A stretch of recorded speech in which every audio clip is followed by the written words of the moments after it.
ਵਾਹਿਗੁਰੂ ਜੀ ਕਾ ਖਾਲਸਾ ਵਾਹਿਗੁਰੂ ਜੀ ਕੀ ਫਤਿਹ। ਇਹ ਗੁਰਮੁਖ ਪਿਆਰਿਓ, ਆਪਾਂ ਸਿਮਰਨ ਅਭਿਆਸ ਬਹਿੰਦੇ ਉੱਠਦੇ ਕੰਮ ਕਾਰ ਕਰਦੇ ਕਰਨਾ ਹੁੰਦਾ ਹੈ, ਤਾਂ ਕਿ ਜਿਹੜਾ ਸਾਡਾ ਮਨ ਭਰਮ ਦੇ ਵਿੱਚ ਸੁੱਤਾ ਹੋਇਆ, ਇਹ ਸੁੱਤਾ ਹੋਇਆ ਜਾਗ ਸਕੇ। ਜਦੋਂ ਹੁਣ ਆਪਾਂ ਇਹ ਸਿਮਰਨ ਕਰਦੇ, ਜਿਹੜੇ ਜੀਵ ਭਰਮ 'ਚ ਨੇ, ਜਿਹੜੇ ਨਹੀਂ ਕਰਦੇ, ਉਹਨਾਂ ਨੂੰ ਚੰਗਾ ਨਹੀਂ ਲੱਗੇ। ਉਹ ਫਿਰ ਆਪਾਂ ਨੂੰ ਕਹਿਣਗੇ ਵੀ ਇਹ ਐਵੇਂ ਵਾਹਿਗੁਰੂ ਵਾਹਿਗੁਰੂ ਕਰਦੇ ਰਹਿੰਦੇ। ਇਹ ਆਪਾਂ ਨੂੰ ਫਿਰ ਇਸ ਵਾਸਤੇ ਭਗਤਾਂ ਨੇ ਸਮਝਾਇਆ ਵੀ ਜਿਵੇਂ ਉਹਨਾਂ ਨੂੰ ਜੀਵਾਂ ਨੇ ਬੌਰੇ ਵੀ ਆਖੀ ਵੀ ਇਹਦਾ ਕਮਲੇ ਨੇ ਜੀ, ਤੇ ਉਹਨਾਂ ਨੇ ਫਿਰ ਇਸੇ ਵਾਸਤੇ ਜੀ ਆਖਿਆ। ਉਹ ਕਹਿੰਦੇ ਵੀ ਠੀਕ ਹੈ ਜੀ, ਅਸੀਂ ਬੌਰੇ ਵੀ ਬਾਕੀ ਸਾਰੀ ਖਾਲਕ ਵੀ ਤੁਸੀਂ ਸਿਆਣੇ। ਮਹਾਰਾਜ ਇਸ ਵਾਸਤੇ ਜੀ ਫਿਰ ਕਹਿੰਦੇ ਮੇਰੇ ਬਾਬਾ ਮੈਂ ਬੌਰਾ, ਸਭ ਖਾਲਕ ਸਿਆਣੀ ਮੈਂ ਬੌਰਾ, ਮੈਂ ਬਿਗੜਿਓ ਬਿਗੜੇ ਮਤ ਔਰਾ। ਵੀ ਠੀਕ ਹੈ, ਵੀ ਜੇ ਤੁਹਾਨੂੰ ਲੱਗਦਾ ਵੀ ਅਸੀਂ ਕਮਲੇ ਤੇ ਠੀਕ ਹੈ, ਵੀ ਅਸੀਂ ਕਮਲੇ ਤਾਂ ਕਮਲੇ ਹੀ ਸੀ, ਪਰ ਅਸੀਂ ਹੁਣ ਪਰਮਾਤਮਾ ਦੀ ਭਗਤੀ ਨਹੀਂ ਛੱਡਾਂਗੇ, ਵੀ ਅਸੀਂ ਸਿਮਰਨ ਨਹੀਂ ਛੱਡਾਂਗੇ, ਉਹਦੇ ਗੁਣ ਗਾਉਣੇ ਨਹੀਂ ਛੱਡਾਂਗੇ। ਵੀ ਚਾਹੇ ਸੰਸਾਰੀ ਜੀਵ ਆਪਾਂ ਨੂੰ ਚੰਗਾ ਕਹਿਣ ਚਾਹੇ ਮਾੜਾ ਕਹਿਣ। ਤੇ ਇਹੋ ਫਿਰ ਆਪਾਂ ਨੂੰ ਮਹਾਰਾਜ ਸਮਝਾਉਂਦੇ, ਕਹਿੰਦੇ ਹਰ ਜਨ ਰਾਮ ਨਾਮ ਗੁਣ ਗਾਵੇ, ਜੇ ਕੋਈ ਨਿੰਦ ਕਰੇ ਹਰ ਜਨ ਕੀ ਆਪਣਾ ਗੁਣ ਨਾ ਗਵਾਵੇ।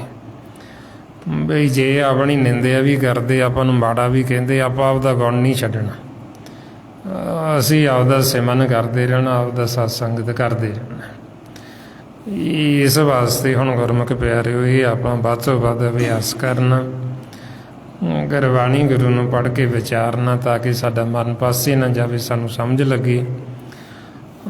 ਅਤੇ ਵੱਧ ਤੋਂ ਵੱਧ ਆਪਾਂ ਸਤਸੰਗਤ ਕਰਨ, ਤਾਂ ਕਿ ਸਾਡੇ ਮਨ ਦੀ ਕਹਾਣੀ, ਸਾਨੂੰ ਇਹ ਕਹਾਣੀ ਸਮਝ ਲੱਗ ਜੀ, ਸਾਨੂੰ ਸੋਝੀ ਆ ਜੇ ਵੀ ਜੋ ਸਾਨੂੰ ਸਤਿਗੁਰੂ ਇਹ ਕਥ ਕਹਾਣੀ, ਜੋ ਸਾਨੂੰ ਮਿਲਾਪ ਦਾ ਰਸਤਾ ਦੱਸ ਰਹੀ, ਸਾਨੂੰ ਇਹਦਾ ਭੇਤ ਆ ਜੇ, ਸਾਨੂੰ ਸਮਝ ਲੱਗ ਜੀ। ਜੇ ਸਾਨੂੰ ਇਹ ਭੇਤ ਆ ਜੇਗਾ, ਜੇ ਅਸੀਂ ਗਿਆਨ ਸਤਿਗੁਰਾਂ ਤੋਂ ਲੈ ਲਾਂਗੇ ਬ੍ਰਹਮ ਦਾ, ਤੇ ਸਾਡੇ ਮਨ ਬੜੇ ਸੀਤਲ ਬੜੇ ਠੰਡੇ ਹੋ ਜਾਣਗੇ, ਫਿਰ ਇਹ ਦੁਰਮਤ ਦੀ ਅਗਨ 'ਚ ਜਲਣਗੇ ਨਹੀਂ। ਜੇ ਸਾਨੂੰ ਗਿਆਨ ਹੋਏਗਾ, ਜਲਦਾ ਇਹ ਉਦੋਂ ਹੀ ਹੈ ਜਦੋਂ ਇਹਨੂੰ ਗਿਆਨ ਨਹੀਂ ਹੁੰਦਾ, ਜਦੋਂ ਇਹਨੂੰ ਸੋਝੀ ਨਹੀਂ ਹੁੰਦੀ, ਫਿਰ ਇਹ ਜਲਦਾ, ਫਿਰ ਇਹ ਦੁਖੀ ਹੁੰਦਾ। ਇਸ ਵਾਸਤੇ ਹੁਣ ਆਪਾਂ ਸਤਸੰਗਤ ਕਰਕੇ ਜੋ ਸਤਿਗੁਰੂ ਸਾਨੂੰ ਉਪਦੇਸ਼ ਦੇ ਰਹੇ, ਉਹ ਉਪਦੇਸ਼ ਨੂੰ ਸਮਝਣ ਦੀ ਕੋਸ਼ਿਸ਼ ਕਰਨੀ। ਇਹ ਜੋ ਸਾਰਾ ਭੇਦ ਗੁਰਬਾਣੀ ਗੁਰੂ ਦੁਆਰਾ ਆਪਾਂ ਨੂੰ ਦਿੱਤਾ ਮਹਾਂਪੁਰਖਾਂ ਨੇ, ਭਾਈ ਸਾਹਿਬ ਭਾਈ ਸੇਵਾ ਸਿੰਘ ਜੀ ਧਰਮਵਾਲਾ, ਉਸੇ ਗਿਆਨ ਨੂੰ ਹੀ ਆਪਾਂ ਦ੍ਰਿੜ ਕਰਦੇ ਹਾਂ, ਵੀ ਤਾਂ ਕਿ ਸਾਡੇ ਹਿਰਦੇ 'ਚ ਵਸ ਜੇ। ਇਹ ਆਪਾਂ ਵੀ ਇਹ ਗਿਆਨ ਨੂੰ ਕਮਾ ਕੇ ਆਪਦੇ ਘਰ ਜਾ ਸਕੀਏ ਤੇ ਜੀਵਨ ਦਾ ਲਾਹਾ ਕੱਢ ਸਕੀਏ। ਸੋ ਇੰਨੀਆਂ ਬੇਨਤੀਆਂ ਨੇ, ਇੰਨੇ ਵਿਚਾਰ ਕਰਦਿਆਂ ਹੋਏ। ਜੇ ਕੋਈ ਐਸਾ ਸ਼ਬਦ ਬੋਲਿਆ ਗਿਆ ਹੋਵੇ, ਸੰਗਤ ਅਤੇ ਸਤਿਗੁਰੂ ਬਖਸ਼ਣ ਯੋਗ ਨੇ, ਬਖਸ਼ ਦੇਣਾ ਜੀ। ਵਾਹਿਗੁਰੂ ਜੀ ਕਾ ਖਾਲਸਾ ਵਾਹਿਗੁਰੂ ਜੀ ਕੀ ਫਤਿਹ। ਵਾਹਿਗੁਰੂ ਵਾਹਿਗੁਰੂ।